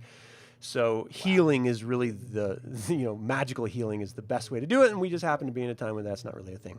So you're not going to heal at all, but you will get rested, and if you memorize spells, then you can rememorize new ones. If you've cast any or if you want to switch them up or anything like that. With Raistlin, his staff has some specific spells, and then he has spells that he can memorize. Underneath your spell list, there should be a note about the staff and which spells the staff uses, and yours are the other ones. Okay, cool. All right, so the next morning dawns bright and early. Solace is a hive of activity. There's probably a population somewhere around 500, but everyone seems to be going about their days a little more reserved than you remember the last time you were here. And you do actually see hobgoblins walking through the streets, eyeing people, just checking everyone. Goldmoon is incredibly nervous. She's keeping the staff in her robes, just completely covered up. She looks up at Riverwind. I really am afraid they're going to find us. Don't worry, my love. We can get through this. What's the fastest way out of Solace? He's asking you all. Through the treetops. I'm not climbing treetops. We're already up there. He's like in armor and everything. This is different. Sturm. There's stairs. So you have a couple ways out. You could go straight to Crystalmere Lake, or you could actually just follow the road that travels south and then north around the lake. I don't know if you're looking at the map, but right there, this is the sort of thin little road that travels south and then bends up north. It also continues traveling south, ultimately to the Quete village. But is your plan to go around the mountain range to get to Haven if you're going to Haven, or are you going straight into Darkenwood? I thought we were going to Zaxaroth. Oh, you're going to Zaxaroth? Okay. Yeah. My bad. So let's see, 1, 2, 3, 4, 5, 6, 7, 8, 9 miles. After a full day trek, you could get to the Quakiri village if you want. Let's do it. Okay. So Yeah, you're let's do that. completely avoiding all of Darkenwood. You don't think the Seekers have anything to offer you. as you move on toward the Quakiri tribe. The road itself is well traveled, and so it doesn't hinder you at all. The day itself is just a nice, crisp autumn morning that turns to afternoon and then evening. Let me just check something really quick. And then, let's see, Quakiri is 32. Thin columns of smoke rise from the chimneys of the Quakiri. As you approach the town, several men, apparently from the town, move cautiously in your direction.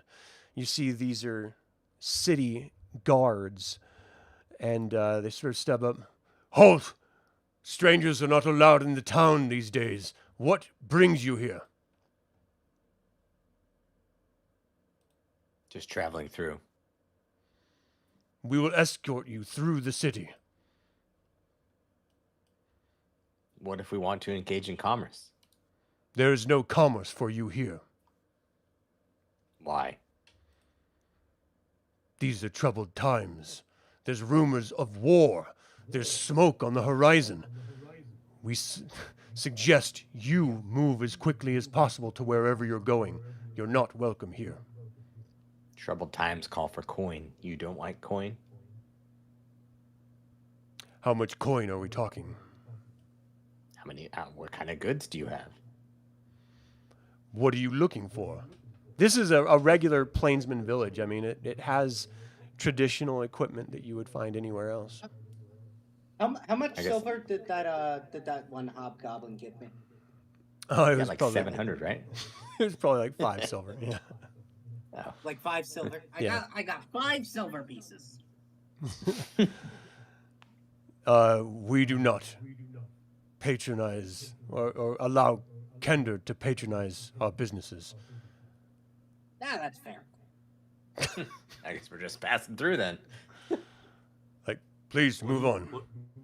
What do you know of the smoke on the horizon?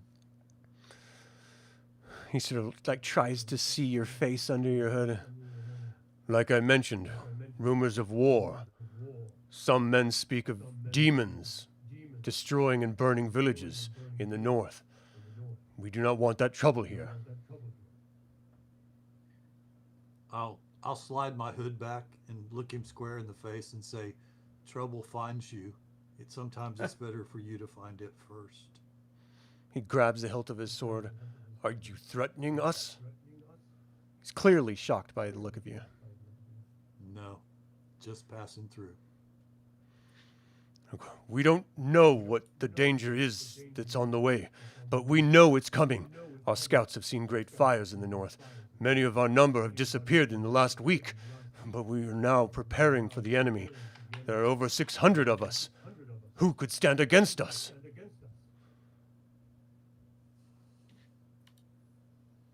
Are you looking for work? Just passing through.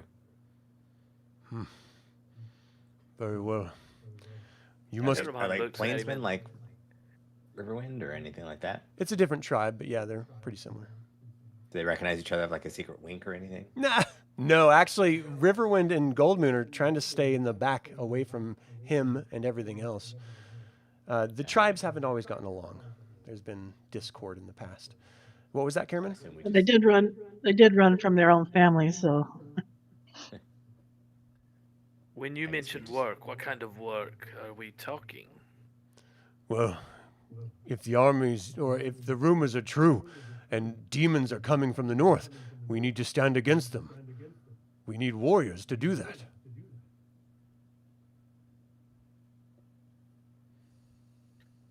I am Point to sorry, the but Kender. Oh, go ahead. our mission is of an urgent matter. Very well. Follow us. I will lead you out of the town. Are you heading north or south? You can see that the north road travels up into the plains. The road toward the ultimately Quayshu tribe and Zaxaroth that leaves over the East Wall Mountains heads actually south before it turns due east. Now, Uh, me in case- knowing, choose. yeah, I recognize Go ahead. tribes. Our Riverwind. What tribe are they? They're Quaishu. Okay, so maybe we head that way on the way to Zaxxaroth just to see. Or no, they're avoiding that. Never She mind. sort of whispers, It, "It's yeah. best if we stay away." North it is. Well, north does not take you to a road to go to Zaxxaroth, though. So if you're not going to go overland, just through the plains, the only real way you can go is following the road to the south. That means we have to go through Quaishu, right? Well, you could skate around it if you wanted to. Yeah, Skirt around it. I think we'll go south, but then give Quaishu a wide berth. Okay. Agreed. So the guard starts leading you to the southern road. And as soon as you're out, he looks at you. "Good luck. You're going to need it. These are dangerous times. And remember what I said about fires in the north. Danger is coming." Thank you, my friend. So it is evening by the time you got there, so you're going to have to camp out that night unless you travel over the evening, in which case you'll be sort of exhausted and tired. So it is suggested you find somewhere safe to camp out. Riverwind is a ranger, and so he's going to spend some time looking for a nice defensible position in the area. This is sort of rocky, hilly terrain right around the Quay-Curie area. He wants to make sure you guys are off the road a ways and just sort of up in the rough hills, hidden from any travelers on the road. He ends up finding a decent place that he suggests you guys make camp. All right. All right, cool. When we have a little bit of downtime, Yeah. We need to visit with Goldmoon and Riverwind and get as much information as we can on the staff and how they got it and what they remember and what they can tell us. Well, it's, evening around the campfire. You guys are doing what you can with dinner. You can hunt and get some wild game of some sort, whether it's like a fox or a rabbits or squirrel or something. And as you're sitting around preparing the meal, keeping a low fire just for safety, they look up. "What would you like to know?" Well, there are people that seek this staff, and obviously it's powerful magic. Did you say that when y'all were being stoned, it made you vanish? Yes. A brilliant white light emanated from the staff and completely enveloped us. And we just found ourselves miles away in the middle of a field. I did not ask it to do anything. I thought I would die next to my beloved. I did not think that our tribe would turn against us so. All for this, due to this staff. It didn't respond when my father demanded to see its magic, and on its own, it just took over. It was very strange. Could I look at your staff? Yes. Of course. What's your alignment, Riverwind? Or Raistlin, I mean. I'm going to make sure this thing isn't going to, kill you. I think that's what it said. Yeah, the character sheet says neutral. Okay. All right, let me look really quick.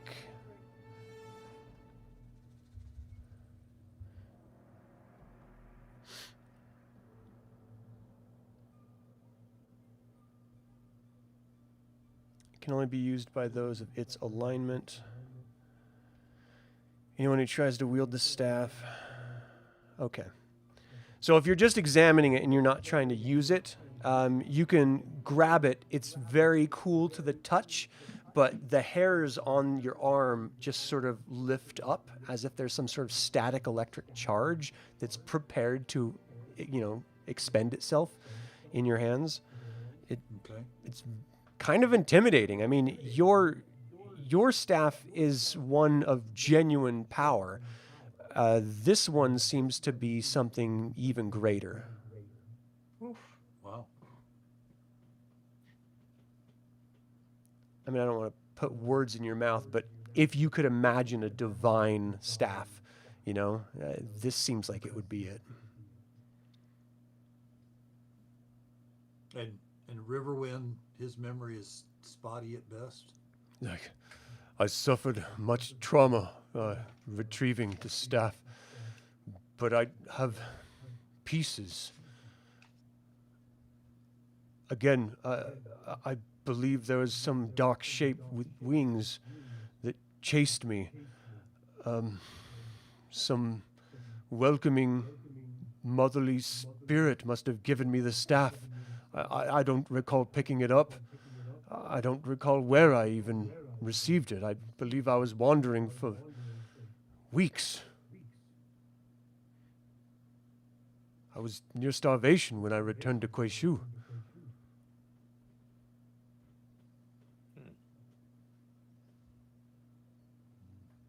I'm sorry I don't remember more.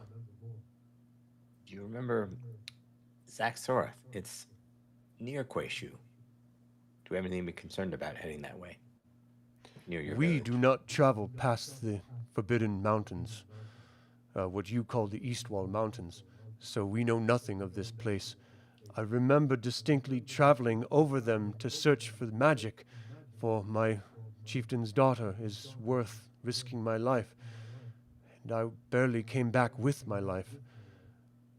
If we're traveling that way, I think we should all resign ourselves to a painful death.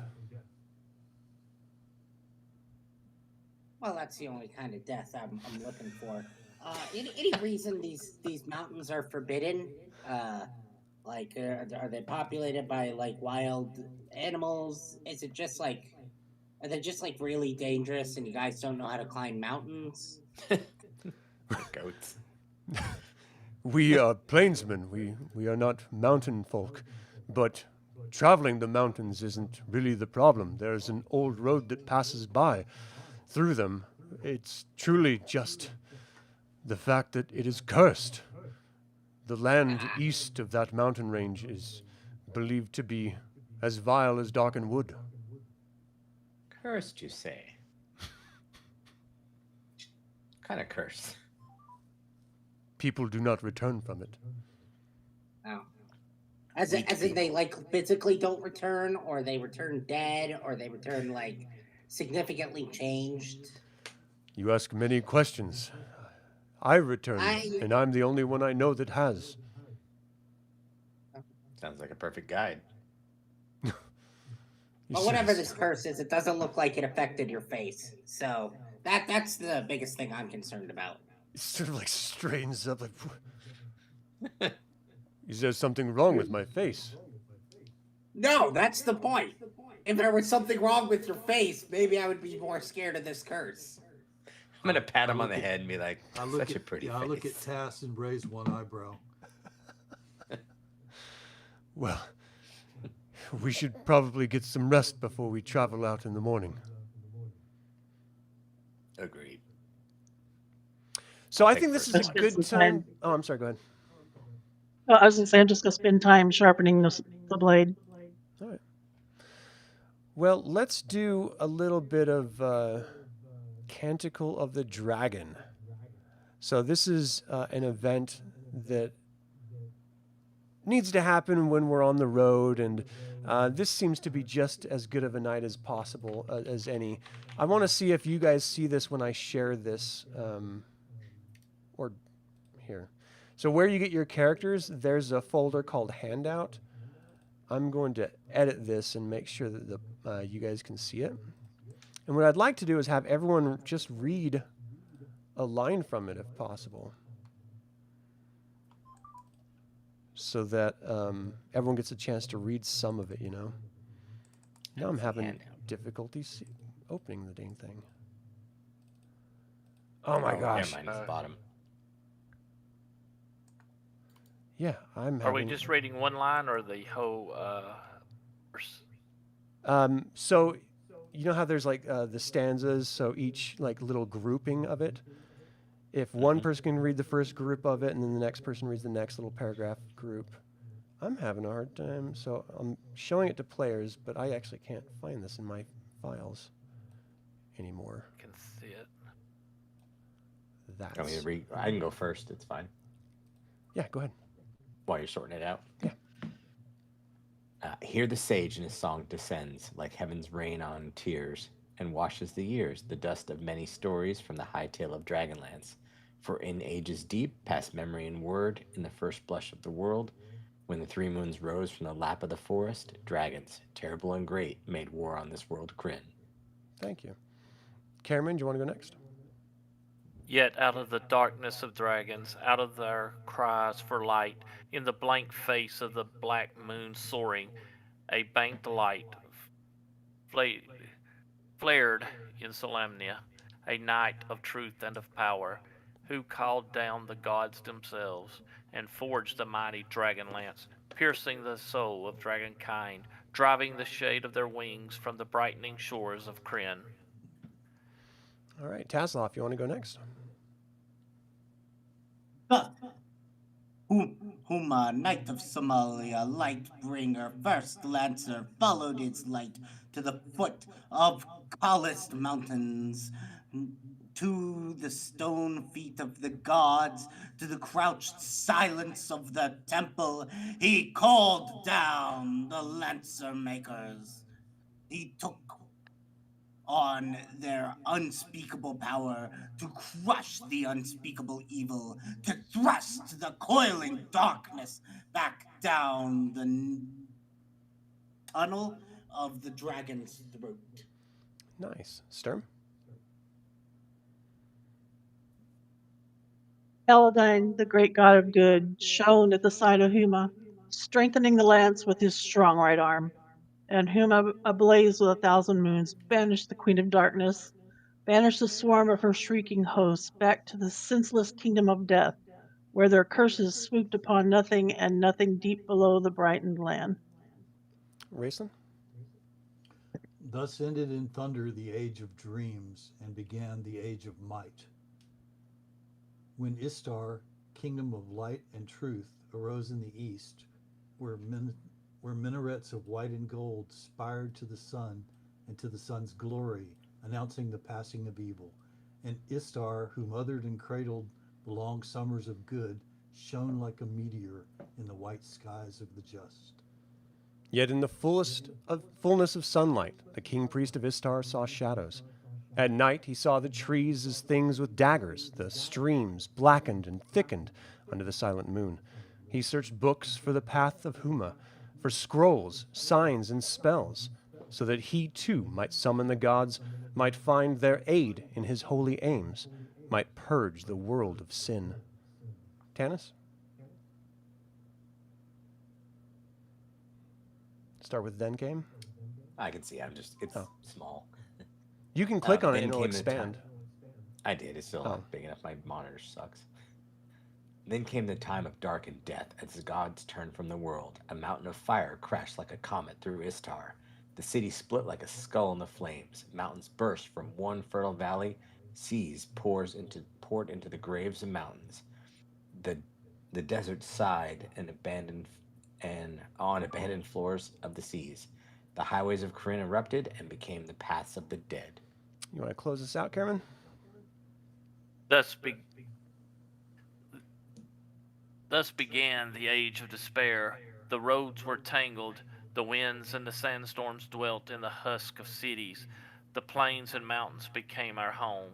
As the old gods lost their power, we called to the blank sky, into the cold dividing gray, to the ears of new gods. The sky is calm, silent, unmoving. We have yet to hear their answer. Nice, thank you. The evening sky is crystal clear. You know, because it's not overcast, it's going to be a little bit colder. And as you slowly creep into autumn, even further into the season, it's just naturally getting colder.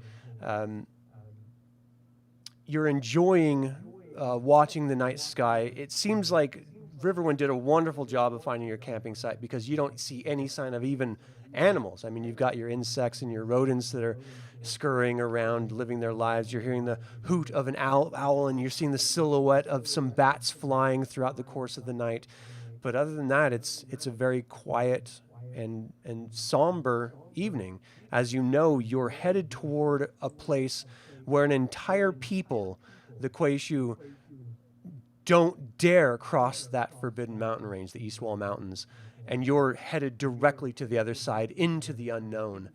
You're all sort of consuming those thoughts, at your own pace, and letting it just sort of fill your mind with imagination of what you could possibly find there, and what it means to find this weird blue crystal staff in the middle of nowhere, and how it fell out of her robe and healed you, something that you haven't seen anyone be able to do in your entire life, and you've never even heard of it happening ever.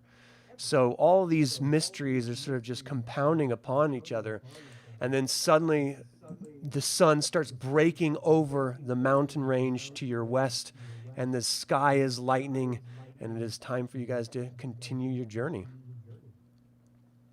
So as you're putting camp together, you're not seeing anyone traveling. It is completely just silent.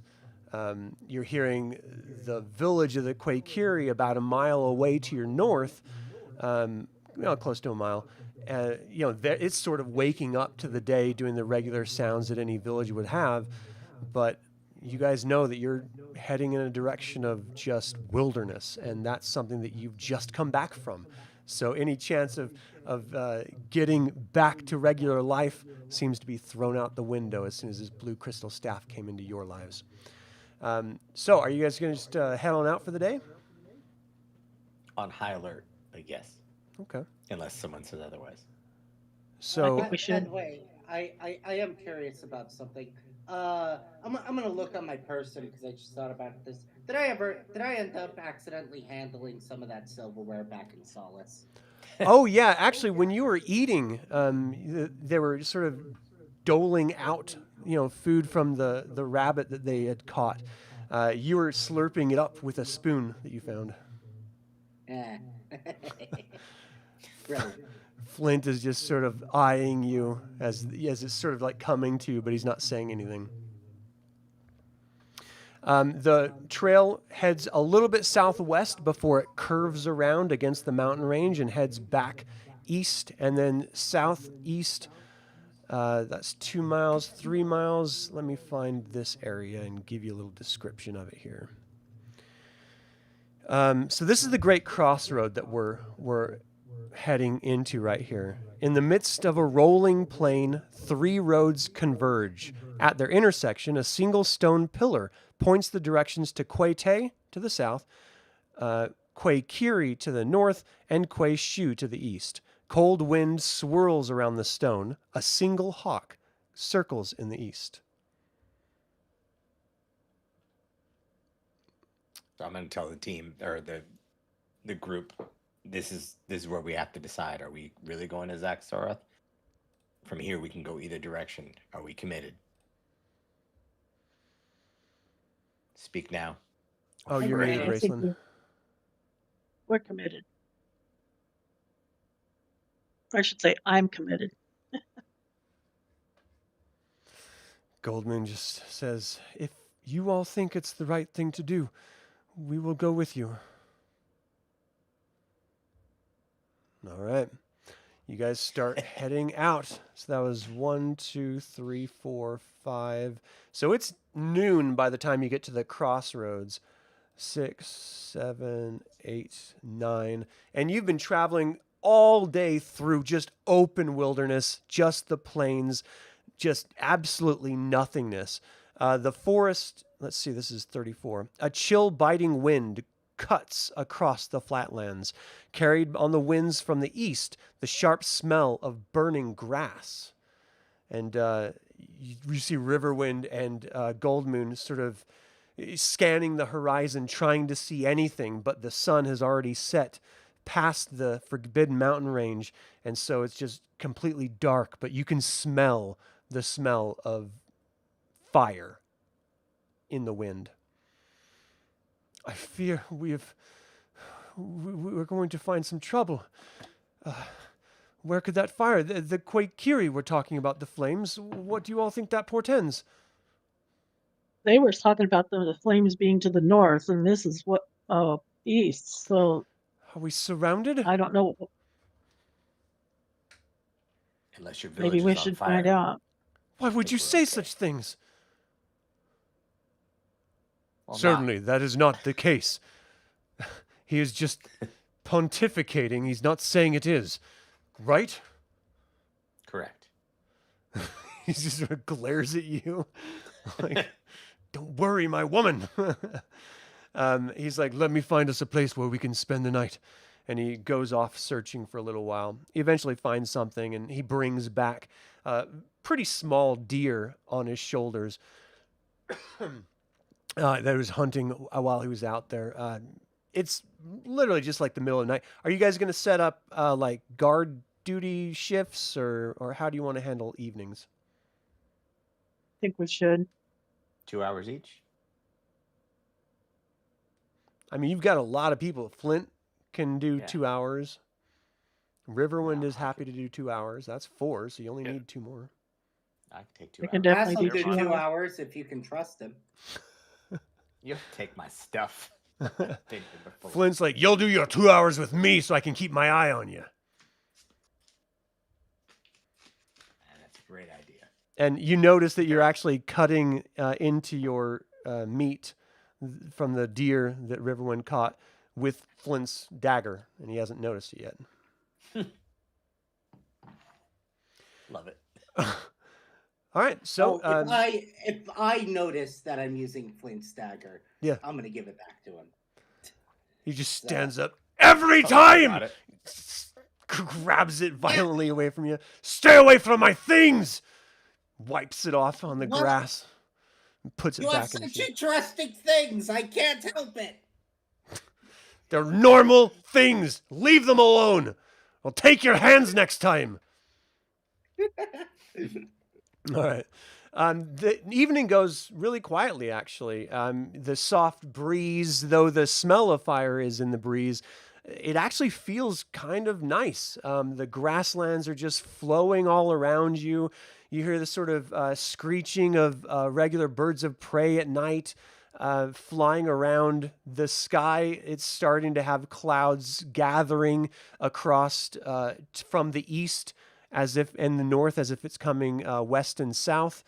But where you are right now, it's actually pretty crisp and clear, and it's just another really beautiful night. And you're starting to think maybe we're not going to find anything. Maybe there's nothing on this Eastwall Mountain, because we're having a great time just enjoying the travel. You know, it's just been 2 uneventful days. That's fantastic. So we're not Great. seeing a glow of fire or anything off to the east. No, you Smoke. guys are miles from any civilization right now. You're like 4 miles from any civilization, so at this point you're not seeing any glows of anything, just the smell of flames. And the plains, they sort of roll a little bit anyway, so if there was like a campfire or something like that, or some larger fire, it would probably be obscured just by the natural terrain. So as you guys wake up in the morning, it's another brisk early morning. Seems to be pretty uneventful. What's the plan? You just continue heading on the main road? Have we encountered anybody coming towards us? You haven't found anyone, which is odd. Like, you guys have had isolation and alone, and that's not something that you normally find out here. Taz probably getting bored. Don't say that. There's nothing worse than a bored Kender. We'll discuss that it's strange, but we should keep going. Be on guard. Yeah, let's continue on. All right. So it's Agreed. almost noon by the time you get, so 1, 2, 3, by the time you get to where the Kueishu city is that you guys are going to be skirting around. The grasslands soon turn to burnt stubble underfoot. For miles, the once grassy plains are charred. The ashy taste of scorched earth laces the air. Large, heavy creatures have trampled the ground everywhere. And that's where we're going to end this session. You are just outside of the Kueishu city, and Goldmoon and Riverwind are sort of looking at each other, clearly worried that the entire grasslands are scorched for miles. their home is in danger. And she's looking up at him. We have to check on father, on the chieftain. And he sort of looks down. If that is what you wish, I will go with you. And he looks at you all. Will you travel with us to the Quayshu tribe? We are worried about these fires. Of course. Of course. Yes. Yeah, we will go. We are in your All debt. for one and one for all. All right, and that is where we're going to leave this session. That's going to wrap up session 1. This is, of course, our Advanced Dungeons & Dragons DL1 Dragons of Despair actual play. Huge thanks to the players for making it a great session. And for those of you watching, what do you think of the adventure thus far? Feel free to email me at info@dlsaga.com or leave a comment below. I would like to take a moment and invite you to subscribe to the YouTube channel, ring the bell to get notified of upcoming videos, and click the like button. It all goes to help other Dragonlance fans learn about this channel and its content. Thank you to creator patrons Aaron Hardy and D. Robert Handy, and developer patrons Chris Androu and Sam Ruiz, and all of the YouTube members. This channel is all about celebrating the wonderful world of the DragonLance Saga, and I hope you'll join in that celebration. So, for everyone here, my name is Adam with DragonLance Saga, and until next time, Slant Yavar.